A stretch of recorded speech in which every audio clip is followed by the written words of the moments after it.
Hi, my name is Lexie Davis, and I'm the Natural Resources Educator and Regional Director of the Northwest Region of the Master Forest Owner Program. And today, welcome to our crash course on how to identify trees using their twigs, Arbor Day edition.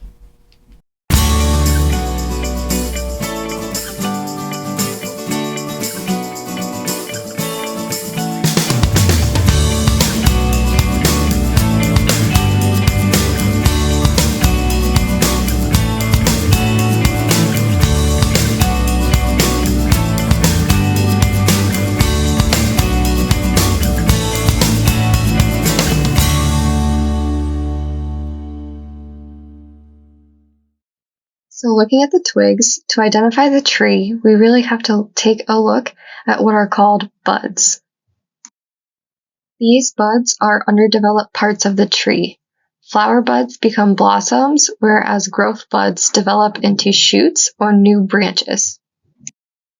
First up, we have sugar maples, or scientifically known as Acer saccharum, which is the New York State tree. These trees produce wonderful sugary sap. Sugar maples have opposite branching, which means buds, leaves, and branches are positioned opposite one another. You'll see some examples of alternate branching coming up. Looking first at the terminal buds, which are buds located at the tip of the stem, are pointed and are a deep brown color. With two lateral buds to the side, these are also pointed and a deep brown color. They also have bud scales, which are modified leaves that surround the bud.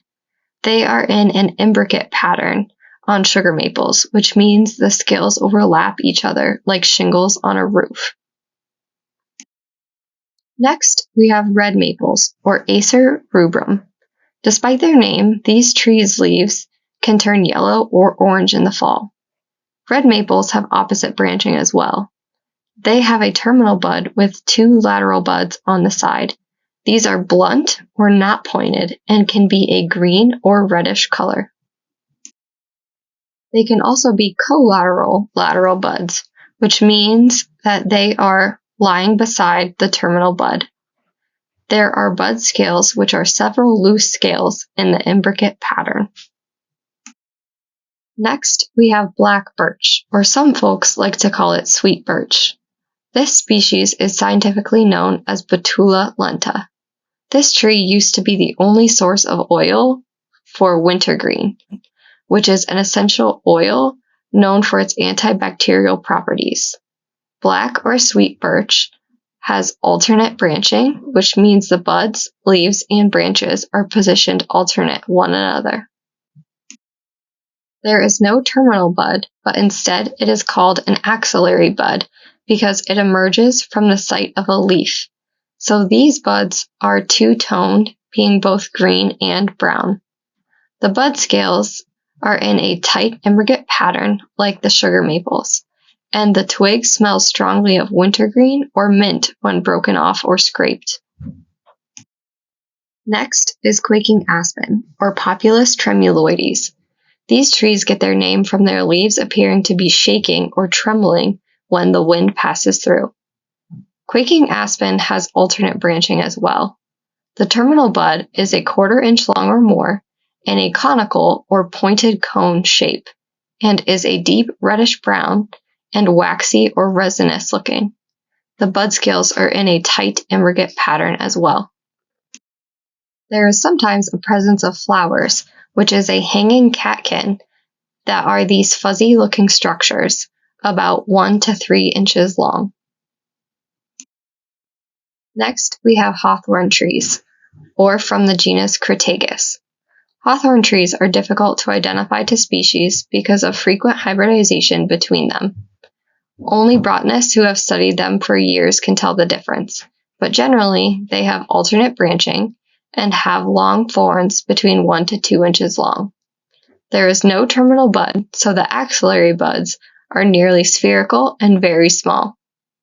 There are bud scales, which are very few loose scales, but a hand lens can be needed to see them.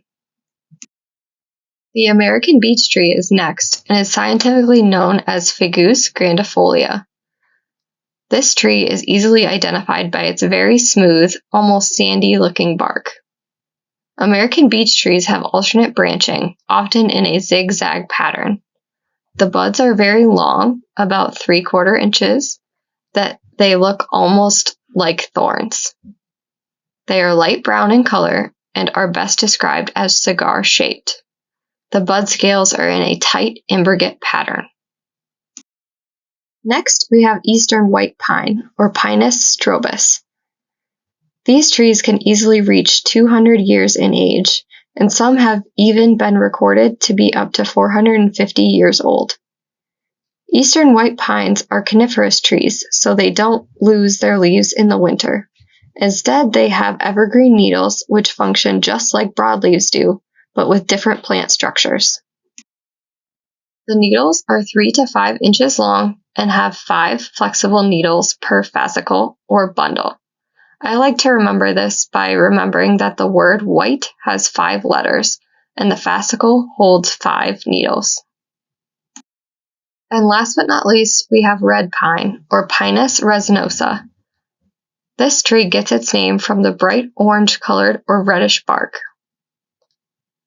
Red pines are also a coniferous tree. The needles are 4 to 6 inches long and have 2 needles per fascicle that snap cleanly when bent. These needles are also twisted in appearance. Thanks so much for watching. I hope you learned something new. If you have any questions, please feel free to email or call the CC Yates office.